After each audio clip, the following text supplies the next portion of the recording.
ಇದೊಂದು ಸಂಸ್ಕೃತಿಗೆ ಕೋಡು ಬರೆಸ್ಕೊಳ್ಳುವಂಥ ಒಂದು ಸಂದರ್ಭದಲ್ಲಿ ನಾವಿದ್ದೀವಿ.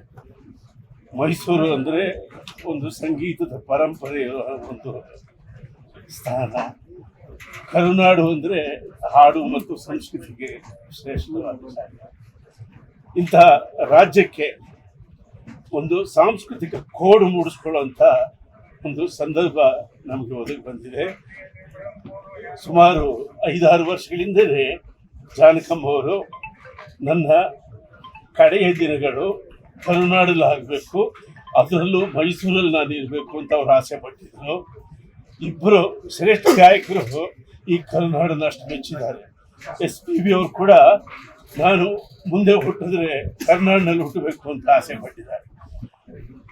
ಈಕೆ ಕೂಡ ಮರುಜನ್ಮದಲ್ಲಿ ನಂಬಿಕೆ ಇತ್ತು ಎಲ್ಲೋ ಗೊತ್ತಿಲ್ಲ, ಅದರಲ್ಲಿ ಕಡೆ ದಿನಗಳು ಮೈಸೂರಲ್ಲಿ ಇರಬೇಕು ಅಂತ ಆಸೆ ಪಟ್ಟು ಅವರು ತಮ್ಮ ಶಿಷ್ಯನ ಒಂದು ಫಾರ್ಮ್ ಹೌಸ್ನಲ್ಲಿ ವಾಸ ಮಾಡಿದರು. ಈಗ ಅವರದು ಪರಿಪೂರ್ಣ ಗಾಯನ, ಸಂಪೂರ್ಣ ಜೀವನ, 88 ವರ್ಷಗಳ ಒಳ್ಳೆಯ ಜೀವನವನ್ನು ಅವರು ಕಳೆದಿದ್ದಾರೆ. ನಾನು ಮೈಸೂರಿನ ಉಸ್ತುವಾರಿ ಸಚಿವರಾಗಿರ್ತಕ್ಕಂಥ ಯತೀಂದ್ರ ಸಿದ್ದರಾಮಯ್ಯನವರಿಗೆ ಈ ಮೂಲಕ ಒಂದು ಮನವಿ ಮಾಡ್ತೀನಿ. ಅವರು ದೈವಭಕ್ತರು, ಎರಡನೇ ಮಾತಿಲ್ಲ. ಜಾನಕಮ್ಮನವರು ಕೂಡ ದೈವಭಕ್ತಿ.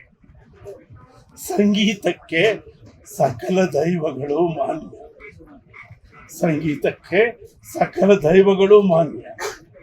ಅನ್ಯವೆಂಬುದಿಲ್ಲ ಆನಂದಕ್ಕೆ, ಅನ್ಯವೆಂಬುದಿಲ್ಲ ಆನಂದಕ್ಕೆ. ಅನ್ಯೋನ್ಯವೇ ಸರ್ವಧರ್ಮಗಳ ಸಲ್ಲಕ್ಷಣ, ಅನ್ಯೋನ್ಯವೇ ಸರ್ವಧರ್ಮಗಳ ಸಲ್ಲಕ್ಷಣ. ಈ ನೀತಿಯನ್ನ ನಮ್ಮ ತಾಯಿ ಜಾನಕಮ್ಮನವರು ಸುಮಾರು 6 ದಶಕಗಳ ಕಾಲ ತಮ್ಮ ವೃತ್ತಿ ಜೀವನದಲ್ಲಿ ಪಾಲಿಸಿದ್ದಾರೆ. ಅವರಿಗೆ ಎಲ್ಲ ಭಾಷೆಯೂ ಪ್ರಿಯ, ಎಲ್ಲ ದೈವಗಳು ಪ್ರಿಯ, ಎಲ್ಲ ಧರ್ಮಗಳು ಪ್ರಿಯ. 6 ದಶಕಗಳ ಕಾಲ ತಮ್ಮ ಸಂಗೀತದಲ್ಲಿ ಅವರು ಎಲ್ಲವನ್ನು ಆರಾಧಿಸಿ ಪೂಜಿಸಿದ್ದಾರೆ.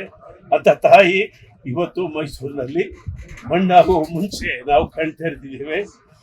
ಈಗ ಅವರ ಪ್ರಿಯ ಶಿಷ್ಯನ ಜಾಗದಲ್ಲಿ ಅವರ ಸಮಾಧಿ ಆಗಲಿದೆ. ನಾನು ನಮ್ಮ ಕರ್ನಾಟಕದ ಸಂಗೀತ ಸಂಘದ ಪರವಾಗಿ ಒಂದು ನಿರ್ಧಾರ ತೆಗೆದುಕೊಂಡು ಇವತ್ತು ಹೇಳ್ತಾ ಇದ್ದೀನಿ.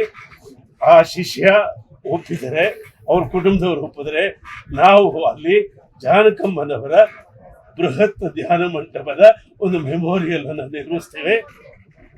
ಅದಕ್ಕೆ ನಮ್ಮ ಸಂಗೀತದ ಸಂಘದ ಪೂರ್ತಿ ನೆರವೇರುತ್ತೆ. ಸಾರ್ವಜನಿಕರು, ಅವರ ಅಭಿಮಾನಿಗಳು, ಸರ್ಕಾರ ಇದ್ರ ಜೊತೆಯಲ್ಲಿ ಕೈಗೂಡಿಸ್ಬೇಕು ಅಂತ ನಾನು ವಿನಂತಿ ಮಾಡ್ಕೊತಾ ಇದ್ದೀನಿ.